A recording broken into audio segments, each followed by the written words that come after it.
Hey, what's good? Welcome back to the channel again. If you're new here, go on and hit the subscribe button and the bell icon so you know when the next video comes out. Super mellow evening here in California, and I thought that I would do something a little bit different. I've never tested this software and used it like this, Camtasia. So yeah, this is going to be a little bit of an experiment to see how this comes out and see how you dig this kind of a format. So in the last video I made about learning the notes on the necks, I recommended this book 30 Etudes by Simandl, and I thought I would get into some reading stuff and kind of show you my thought process when reading. I think it's important to, if you're going to teach something, to show the thought process. So anyway, I'm going to show you some things, and hopefully you can get some benefit out of it. So anyway, this is a book of etudes, a book of studies, originally written for the string bass, but music is music. You can put this on anything, any bass clef instrument you can play this on. So I'm going to start by looking at this information right here. The first thing you want to look at, obviously, the bass clef. The next thing would be the time signature, which we have a C there, so that lets us know that we're in common time, or 4/4, meaning that there are 4 beats in a measure and the quarter note gets the beat. Now, to say the quarter note gets the beat may be a little bit confusing. So if that's confusing, I like to also say it like this. Everything that fits inside of a measure, inside of that little box that we call a measure, should equal to 4 quarter notes. All right? And so the next thing I'm going to look at is the fact that there is no sharps, no flats. Now, if you look at the piece so far, you will see that there are sharps, but we'll get into that later. Those are notes that aren't in the key. And because they're not in the key, they're not really represented in the key signature. So the key signature right off the bat we know is the key of C major. So when looking at something like this, I may, I have my different patterns and things like that that are going to help me navigate this piece. So I know this shape.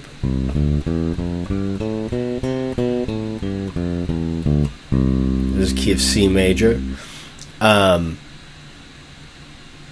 Basic, right? But let's say if I skim through the piece, I'll notice that there's some notes that are below the range that I just played.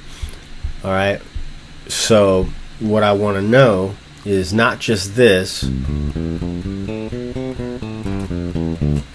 I also want to know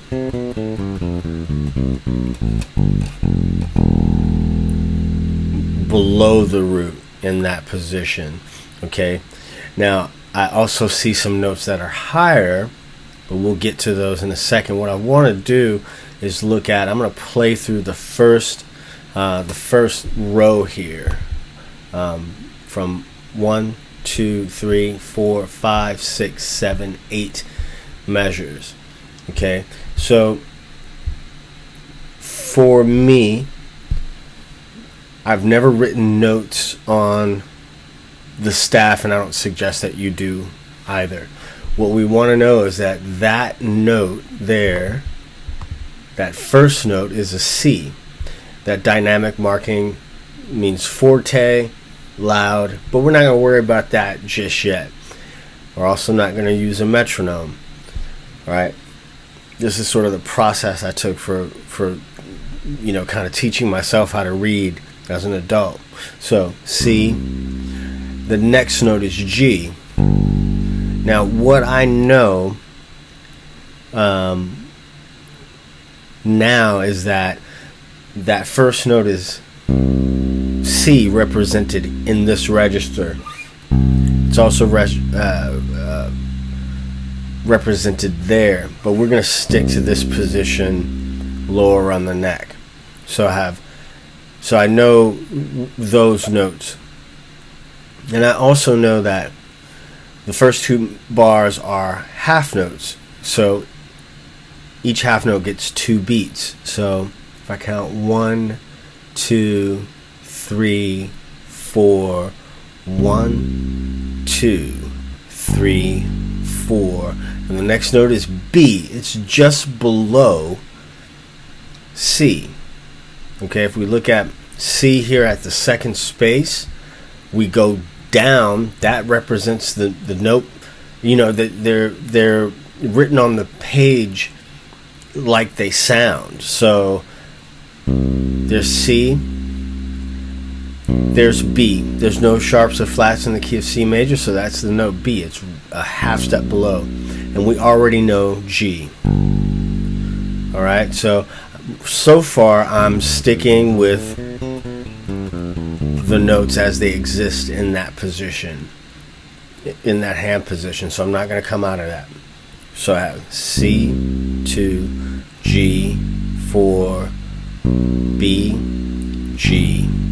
Now the next measure, I've got another C. I already know that this is C, so I've got C. Oh, sorry, I skipped ahead.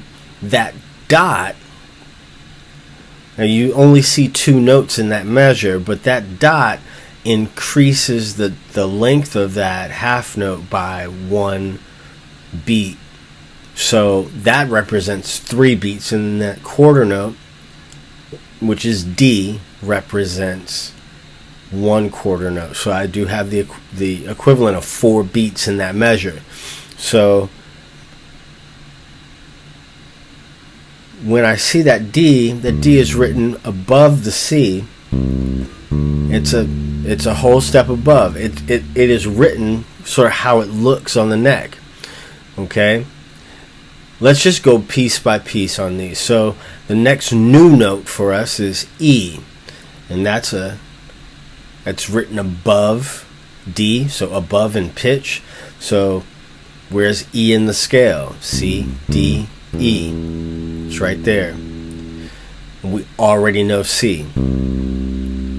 Now, if this note is E, then the note in the next bar is F. And then we've got a D after that. Now, in the following bar, we've got 2 Gs. 1 G that is represented here, and then the next G, which is represented here.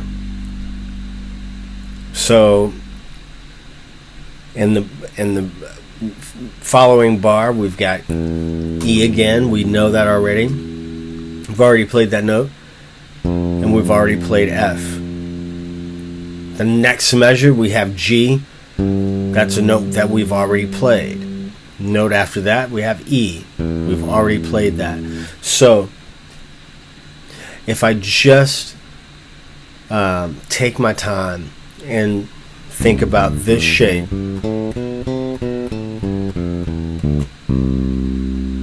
I can play that whole thing. Now, I don't have a thing to, like, the little bouncy ball thing to show you counting over the notes, but if I counted that, just be 1, 2, 3, 4, 1, 2, 3, 4, 1, 2, 3, 4, 1, 2, 3, 4, 1, 2, 3, 4, 1, 2, 3, 4, 1, 2, 3, 4, 1, 2, 3, 4.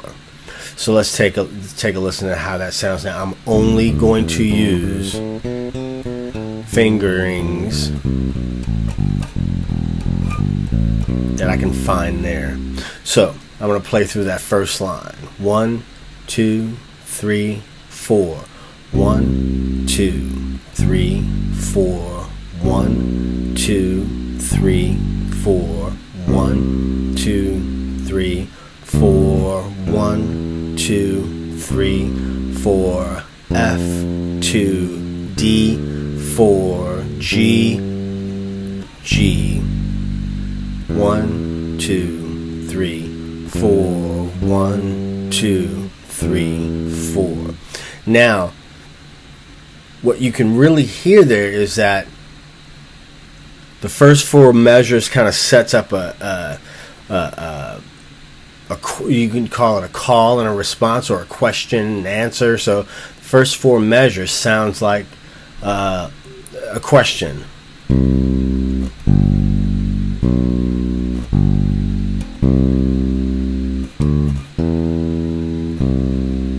Now the response.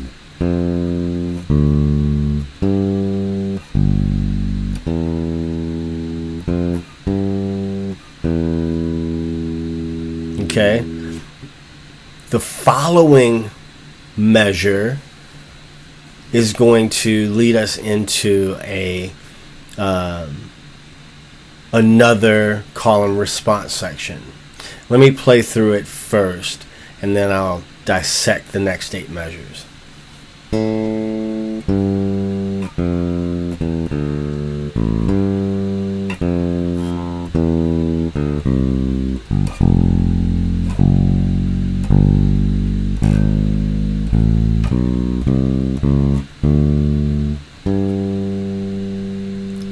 Okay, so the new note that we have is A, and every time you see that note on the staff, you just know it's A. You just got to know it, right? You just have to say that that's an A, and then you have to. That A is represented. That A on the page is represented here on the neck. It's also represented here. It's also represented here. Okay, but we're not going to travel the neck like that. We're staying in that position. So C, G. Let's talk about what we have here. So the dot is going to increase the value of a note by half. So we've got a dotted quarter note followed by an eighth note, then another dotted quarter note followed by another eighth note.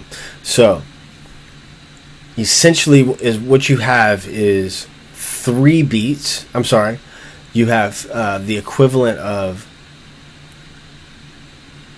3 eighth notes whenever you see a dotted quarter note. So if that's 2 eighth notes equals a beat, right? Do we have what we need for 4/4 time? Yes. Okay. So 1, 2, and 3, 4, and. All right. Now, what starts to happen is that you recognize these rhythms as patterns. It's the same way that you you chunk these rhythms together, and instead of seeing like individual notes, what you see is like phrases. Okay, so this is common. You'll see this phrase over and over and over again. Another thing is to realize that sight reading only happens one time, the first time that you read something. After that, anything after that is just practice, right? Or, dissecting it, rehearsing it, whatever you want to call it. So 1, 2, 3, 4, 1, 2, and 3, 4, and. Now, one of the things that I did there was I played that A, the first space on the staff, I played that A open. And the reason why I made that choice was because if I play F, E, D, I can definitely play it there, but I think it's nice to jump off of that open string. So now you know that A on the staff is represented here. It's also represented by the open string.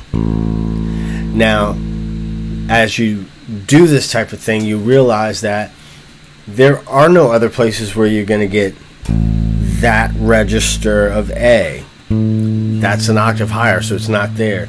You either have it here, A, or A. Those are the only two places where you're going to play that A in that octave. Okay, so the first two measures of the second line again: 1, 2, 3, 4. 1, 2, 3, 4. 1, 2, and 3, 4, and the next measure. And notice we have similar rhythms in the next two bars. So 1, 2, 3. I could also play that G open. 1, 2, 3, 4. 1, 2, and 3, 4, and 1, 2, 3, 4. E, D, C, G. 1, 2, and 3, 4, and. Okay, so here's where we add some chromaticism. Not a lot of chromaticism, just a little bit here, but we go down to F. My screen went dark. Alright, so we go down to F. Then I'm going to shift up to F sharp, because I know if I have a sharp there, it only means that I raise that note up by a half step. So F, F sharp, G, G sharp. Now here's where the whole study part comes in. What's the best way for you to finger that? That's the type of thing that this type of etude does for you. Is it helps you to start, plan out these passageways, the best way to play a piece of music, a passage or a line. So F sharp, F sharp, G, G sharp. Now quarter notes: A, B, C, and the next note we see whether we raise that C by half step. There's C sharp. And then there's D. We know D already.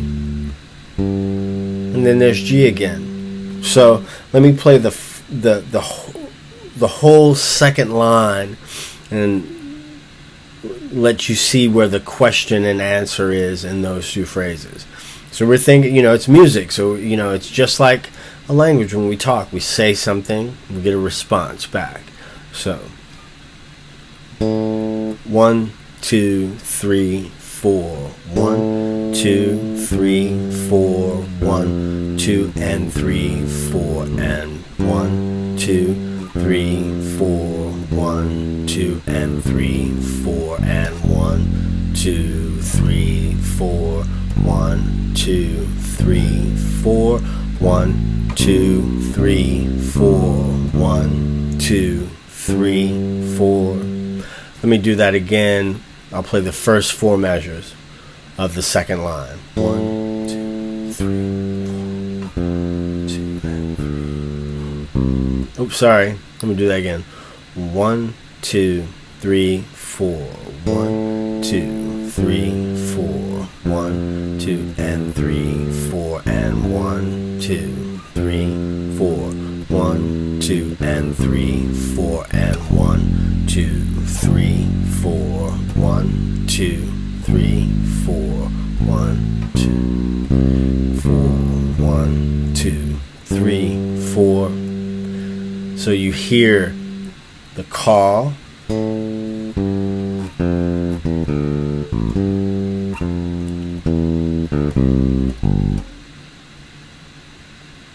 It leaves you hanging. Then here's our response.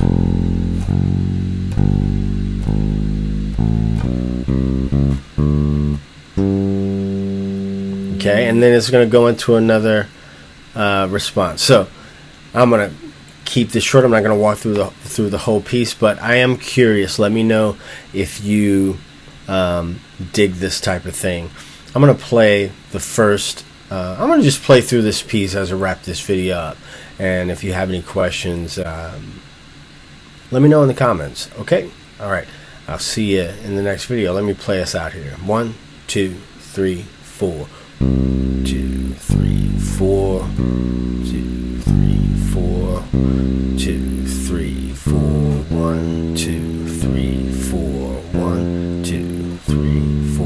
1, 2, 3, 2, 3, 4, 1, 2, 3, 4, 2, 4, 1, 2, and 3, 4, and 1, 2, 3, 4, 1, 2, and 3, 4, and 1, 2, 3, 4, 1, 2, 3, 4, 1, 2, 3, 4, 1, 2, 3, 4, 3.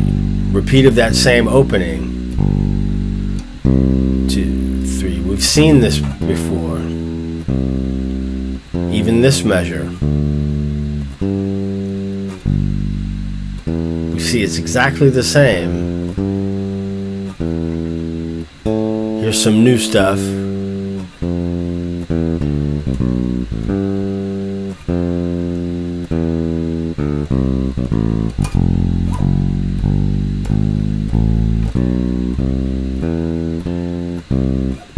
Oops, wrong note.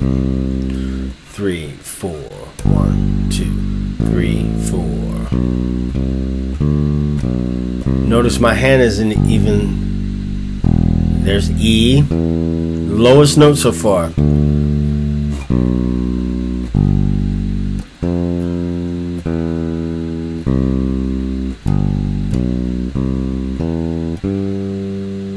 Now with shift. Maybe I'll talk about this interest. I'll talk about this next time.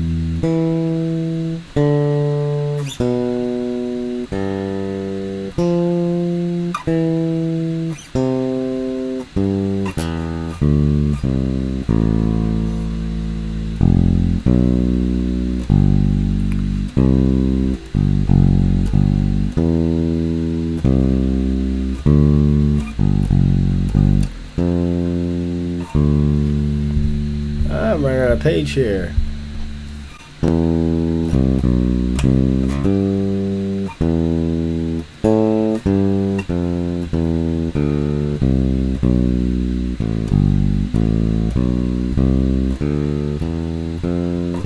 Scale stuff.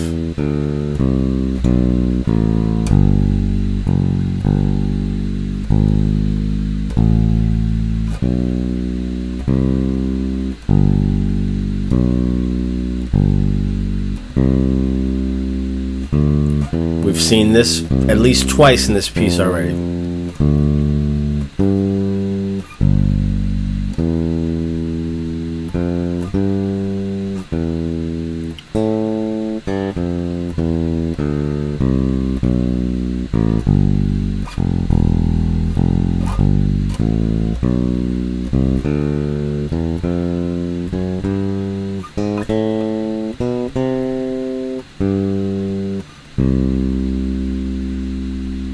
I'll catch you in the next video.